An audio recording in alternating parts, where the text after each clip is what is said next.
A gente está mudando um pouquinho, saindo de comida para a morte. Quanto é que custa morrer em Belo Horizonte hoje? Vamos ver se o pessoal vai ficar animado a morrer. Pois é, aí que tá, olha só. É mais caro morrer do que nascer, né? Mais caro morrer do que nascer. E o menor preço hoje, somado todos os serviços, fica de R$ 3.771. Em média? O menor preço. Menor preço? Menor preço. Você tem um enterro com dignidade e tal. Agora, e o maior? R$ 43.600. Misericórdia. R$ 43.600. Tem que planejar, infelizmente.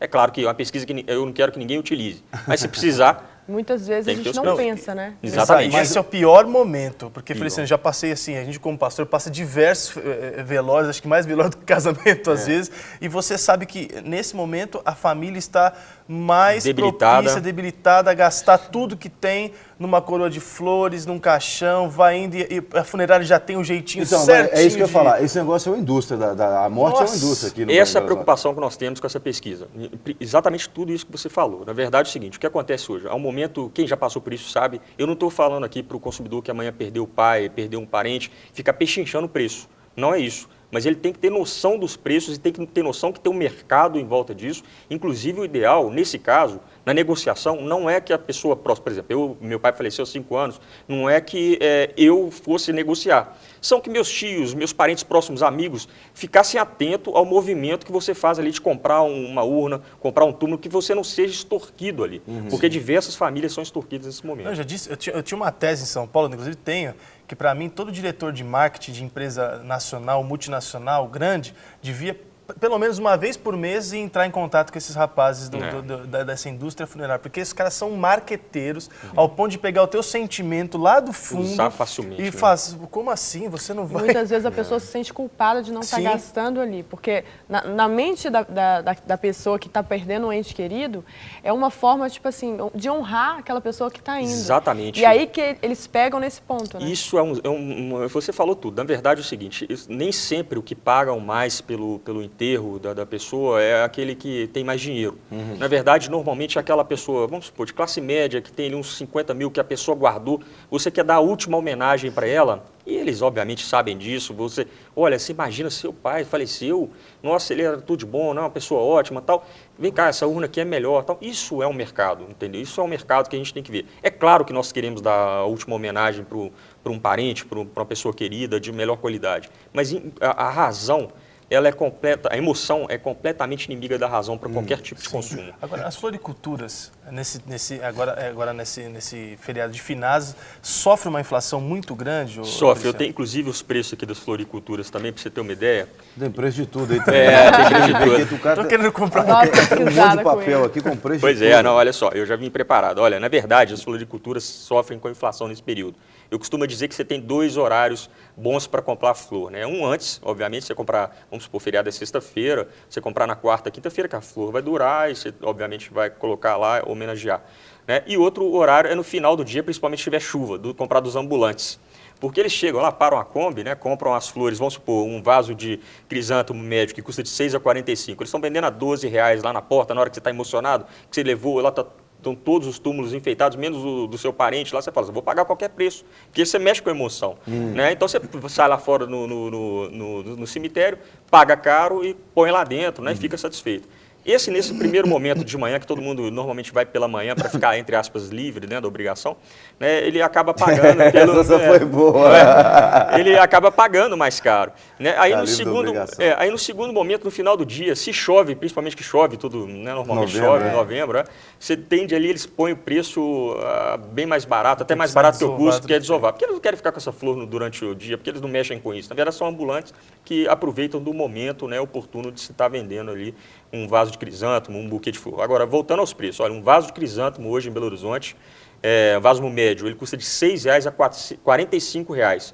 Tem uma diferença de 650%. Meu Deus. Né? É claro que isso nessa época ou o ano normalmente? Não, normalmente é o ano todo. Aí o que acontece? Vai chegando a data, eles vão recebendo mercadoria quarta, quinta-feira e o preço tende a ser maior e eles acabam aproveitando esse momento também. É por isso que a pesquisa é fundamental. Copo de leite a dúzia de R$12 até R$84.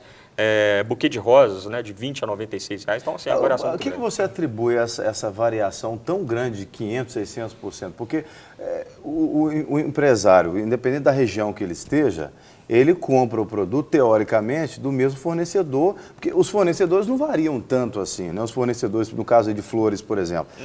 A gente sabe que não é todo mundo que planta flor, né? Exatamente. Você tem um grupo pequeno, fechado de fornecedor. Quem dita o preço aí, no caso, é o empresário. Você falou um pouco do consumidor, que ele paga o preço que é colocado, mas...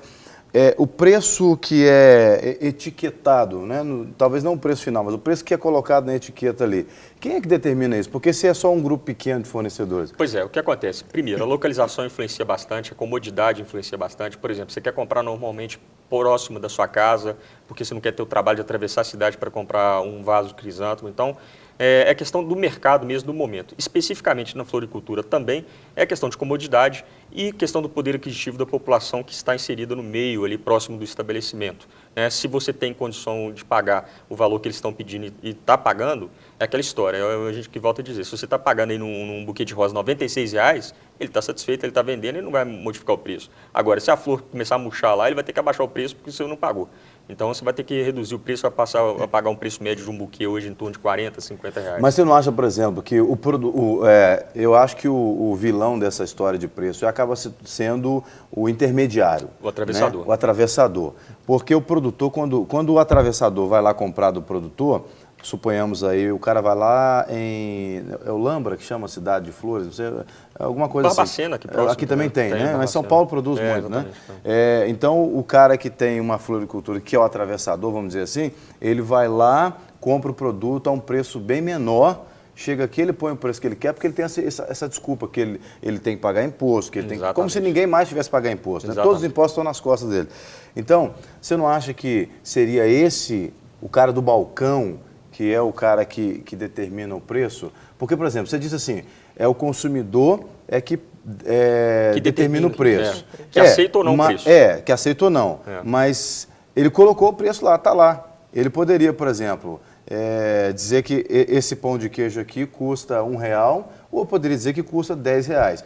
Bom, eu vou negociar com ele entre R$1 e R$10. Não, 10 está muito para mim. Ele vai acabar me vendendo por 8, por 7, mas ele poderia ter me vendido por 1. Por que ele não pôs 1? Exatamente. Isso aí, na verdade, é o seguinte, até saindo um pouco de floricultura para o consumidor entender mais, a gente fala dos centros de distribuição, como Ceasa, Chagesp, né? A gente tem aí, por exemplo, o grande problema de qualquer mercado é o atravessador, sempre foi.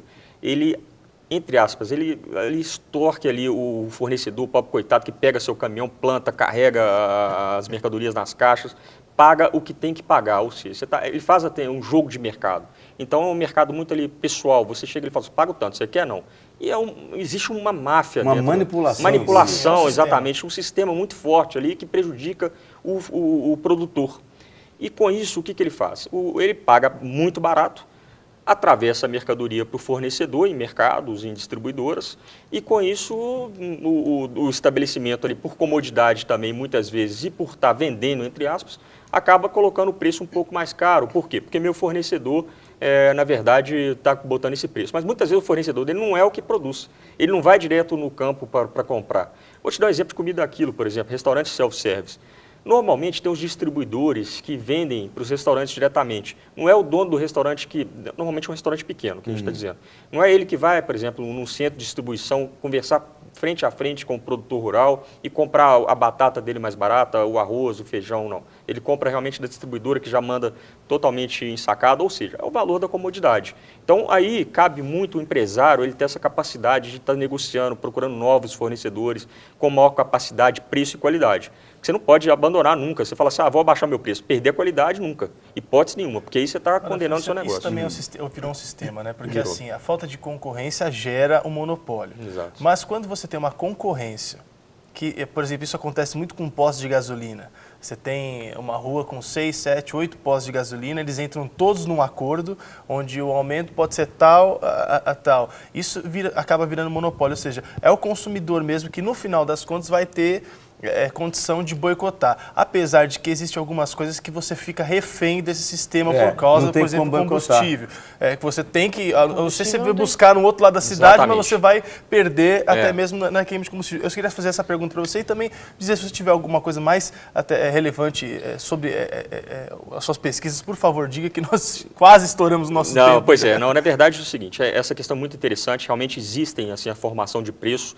Eu, sinceramente, ainda acredito que pelo mercado que a gente está inserido hoje, muitas vezes a formação de preço, ela não é somente a combinação. Eu não vejo muito empresário sendo amigo de empresário, eu vejo que há uma concorrência muito grande e a obrigação é nossa, de consumidor, de pesquisa de preço, de mostrar para o consumidor a diferença de preço. E o consumidor tem que fazer a parte dele para que realmente ele estimule esse mercado e gere uma concorrência, uma guerra saudável entre os estabelecimentos. É um grande exemplo disso no Brasil hoje, a questão da telefonia, né? Telefonia. E eu queria pegar um gancho na fala do Maurício, exatamente isso, porque ele citou uma palavra que eu gosto muito de usar, que é a gente ser refém de certos empreendimentos, certos negócios. Como, por exemplo, a questão da energia, né, aqui em Minas Gerais. A gente acaba sendo refém de uma companhia energética só, Que absurdo, a questão da água. Né? Eu acho que a concorrência que há, por exemplo, no sistema de telefonia é muito saudável para o consumidor, apesar de que você também acaba perdendo um pouco em certos quesitos, mas a concorrência sempre, então, é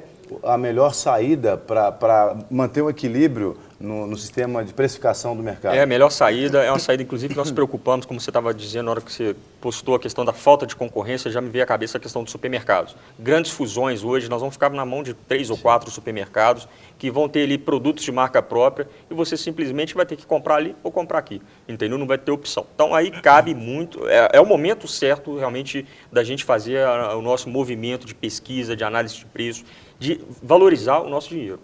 Que a partir do momento, eu costumo dizer que a nossa casa, né, a nossa família, você tem que planejar da seguinte forma, é como se fosse uma pequena empresa. Você ganha na compra, não é no aumento do seu salário. Não fica esperando aumento do salário, não, porque não vai ter.